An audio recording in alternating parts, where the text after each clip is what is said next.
Hello YouTube and welcome to the channel. Today I wanted to talk about Titanfall 2. Should you buy it or pass this title up altogether? If you're like most and don't dedicate your entire paycheck to getting every game at least on their respective release date and are still riding the fence on which of the three big FPS games you want to buy this year, then I hope this video helps.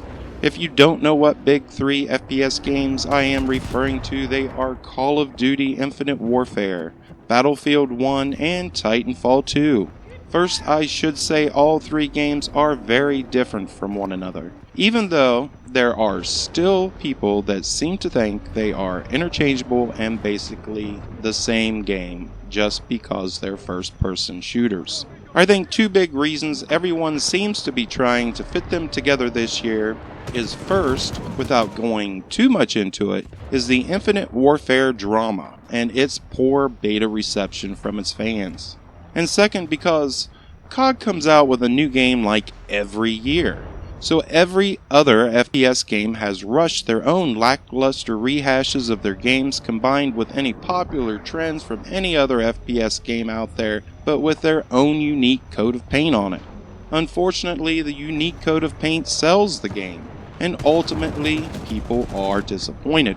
People like and crave something unique or new, something fresh, but without losing the core game they enjoy. I wouldn't like it if I went to KFC for some chicken that tasted like tacos, and I also wouldn't like it if they rushed the orders so fast that the chicken wasn't cooked through.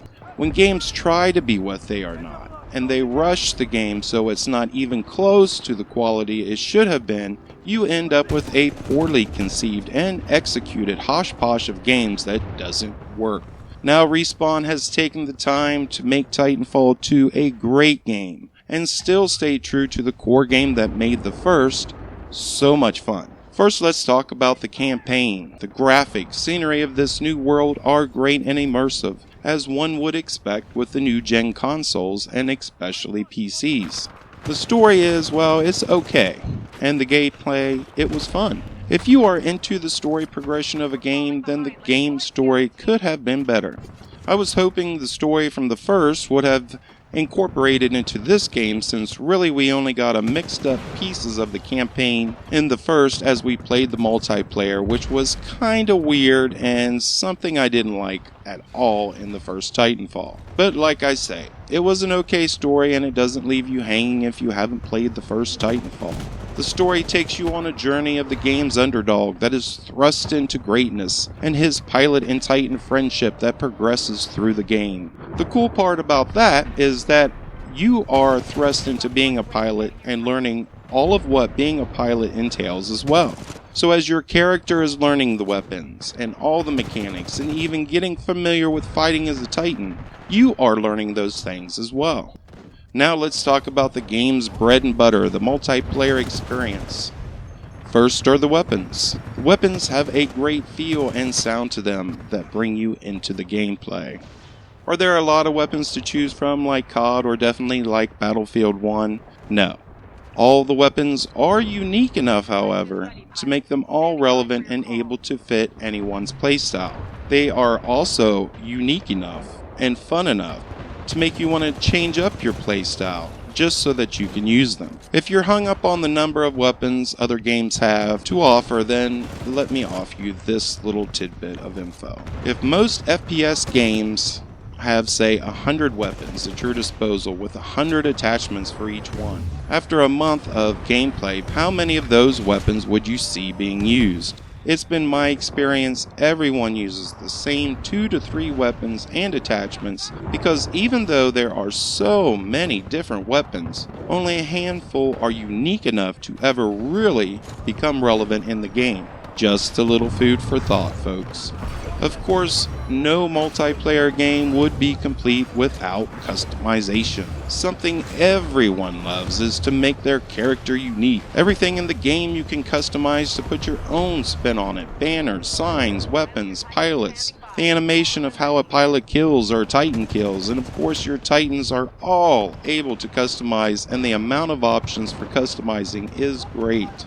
As a pilot, the biggest learning curve is the mechanics of movement. It is not a boots on the ground game, and it's not trying to be. You have large maps with a lot of tall buildings that make room for all the Titans you also have to be conscious of as you play. Your engagements will be a mixed bag of the buildings on the ground and from rooftops and all over the maps. So it is a good idea to get used to the movement and how to chain your movements together to get from one end of the map to the other quickly, as well as to get the drop on your opponent.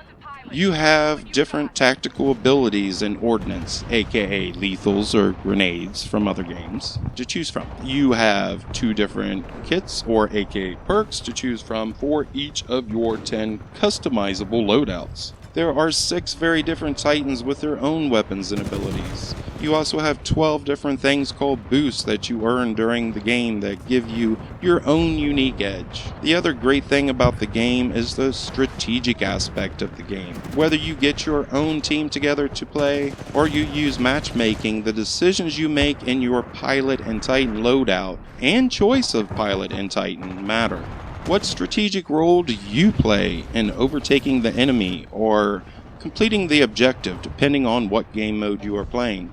Even if that kind of play isn't what you're looking for, if you just want to go in and kill everyone you can and have fun doing that as well, set up your own lethal pilot and Titan loadouts. Have a blast. Just try to wreck everyone on the opposing team.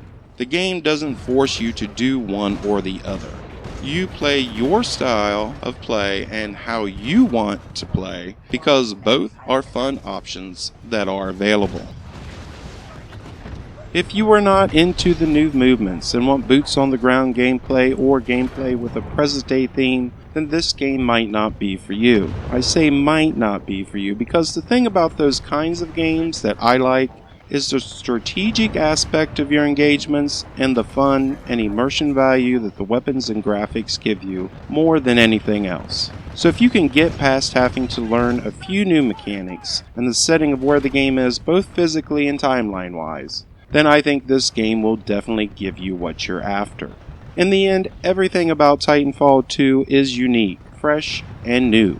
It's immersive, and it's a blast to play in any way you wish to play it and progress in it. The game has a lot to offer, and with a low retail price that offers all future DLCs for free, with no pay-to-win foolery, then this is a game you should definitely give a try. Well guys, that's it for the video. If you like the video, please hit smack or throw quarters at the like button, share, subscribe, and comment about what you liked, disliked, what you want to see in the future, as long as you are not wanting to see gerbils and chaps skydiving into a vat of jello pudding. I wish everyone great times and good gaming, and remember, we all have to share this world, so make sure to show each other lots of love. Warning, hostile pilot on hold. Critical damage, take cover.